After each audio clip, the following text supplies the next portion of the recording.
I usually start my video reviews out with an anecdote or a story, but with The Last of Us, I'm going to cut right to the chase. Naughty Dog, the Sony-owned studio responsible for the likes of Crash Bandicoot and Uncharted, has hit yet another home run, this time with a game that tells the dark, hopeless story of a man and a young girl crossing the post-apocalyptic United States. But this home run didn't just hobble over the outfield wall. It cleared the bleachers, it left the park, it soared into the parking lot and landed with a loud clunk on someone's windshield. The Last of Us is that good. That's significantly better than a vast majority of the games on the market, cementing itself not only as perhaps PlayStation 3's single best experience, but is further proof that Naughty Dog is the best developer in gaming. Not me. I know that you are smarter than this. Really? Guess what? We're shitty people, Joel. It's been that way for a long time. No, we are survivors. This is our chance. It is over, Tess! The Last of Us is a marvel of presentation, a game that puts you directly into a disheveled and destroyed United States and never lets you forget that you're surrounded by pain, by misery, and loss. You take control of main character Joel 2 decades after a vicious fungus, cordyceps, obliterates humankind. Naturally, it's a decidedly sad situation, juxtaposed against often brilliant backdrops of untamed wilderness alongside towns and cityscapes rapidly reclaimed by nature.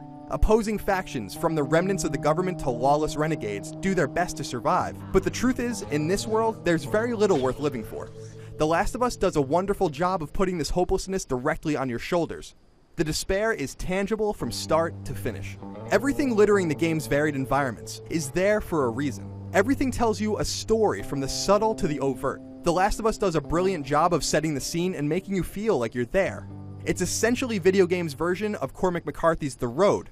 And with such high praise comes high expectations, which The Last of Us meets time and time again. Like The Road, The Last of Us isn't so much about what happened to humanity as it's about the tale of two people and their journey.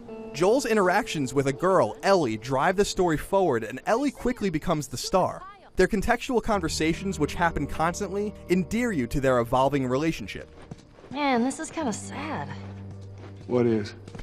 All this music that's just sitting here. No one's around to listen to it. While Joel perpetually has blood on his hands, a product of surviving in such an upside-down world, Ellie is more sympathetic. It's not that she's innocent, she too has killed to survive. It's more that she doesn't know any better. While survivors litter the game that once held a job and had a normal life in the world you and I know, she was born into this desolation, and her questions about what the real world was like before make for some of the game's most enjoyable discussions. After all, Ellie's not even quite sure what a job is, and the real world to her is nothing but a dream. Watching this dichotomy play out is one of The Last of Us's strokes of genius. Of course, the game is gorgeous to boot. It is perhaps PlayStation 3's prettiest game, both in-game and during cutscenes, and the aesthetics are only heightened by a beautifully written story and expert voice acting. These elements drive the story home and put it at the forefront of the experience. And that's a good thing, because as great as The Last of Us plays, at the end of the day, it's really all about the story.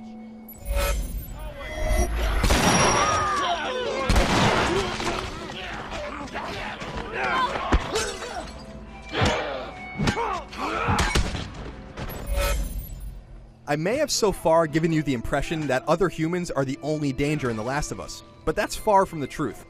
You see, that fungus cordyceps doesn't actually kill people. It turns them into frenzied monsters known as the infected, and those foes, who are contagious by the way, are even bigger threats than other humans. They don't practice self-preservation and they aren't subtle. Whether you're fighting the lesser infected called runners or their blind, hyper-infected counterparts known as clickers, the fear is palpable, especially because if the latter so much as get their teeth into you, it's game over. Human enemies, on the other hand, are a bit smarter. They work together and react to what you do. You'll have to approach each fight differently, and this gives The Last of Us an amazing, perpetually unpredictable feel. To deal with his adversaries, Joel has a litany of weapons and makeshift items that rest at the heart of The Last of Us's superb combat system. As you might imagine, ammunition is scarce, very scarce in fact, forcing Joel and others like him to cleverly navigate precarious situations. When and where possible, stealth is king, slinking about environments while quietly and covertly taking out enemies by strangling, stabbing, or otherwise brutalizing them without so much as a peep.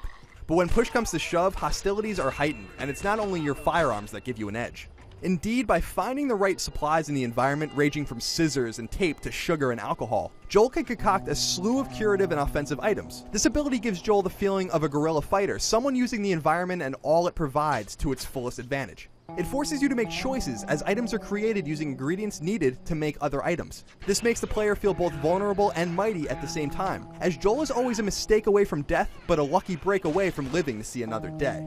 Better yet, the game never ever pauses when you're making these items or toggling through your menus. If you need to deploy a homemade grenade, you'll do so in real time. If you need to create a health kit, you better hope there are no enemies around. The Last of Us totes an amazing sense of urgency that can only be avoided when you're already assured that the coast is clear. And in this world, the coast isn't clear very often. The Last of Us also comes packing a multiplayer mode, and much like Uncharted, it's an aside to its amazing single-player campaign. With that said, The Last of Us's multiplayer modes, Supply Raid and Survivors, are atypical multiplayer options and play wonderfully into The Last of Us's dire mood. What's most unique about them is their ingenious metagame slant that ties into each and every online match you play, no matter who you play with. By finding items throughout the map, you support a group of survivors that you're the leader of. The more you find, the more robust your group becomes, though the survivors you support are occasionally hit by disease and other dangers that you need to figure out ways around, usually by achieving certain statistical milestones in multiplayer maps.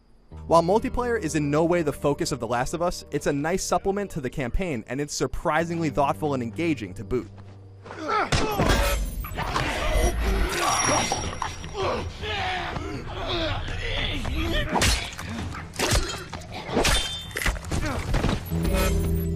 The Last of Us is a masterpiece, a case study in how games can immerse you, tell a fascinating story, and make you really care about its characters. The travels of Joel and Ellie, which took me nearly 18 hours to get through on my first playthrough, provide one of the most memorable, heartfelt, and outright brutal adventures gaming has ever taken me on. It's as undeniably brilliant as it is raw, brutal, violent, and hopeless. Naughty Dog should be applauded for leaving the PlayStation 3 with arguably its best game, before its successor, the PlayStation 4, arrives on the scene. The Last of Us is unrivaled in so many ways, and I'd recommend it to any PlayStation 3 owner. It's truly a special, one-of-a-kind game. For more on all things PlayStation, keep it tuned to IGN.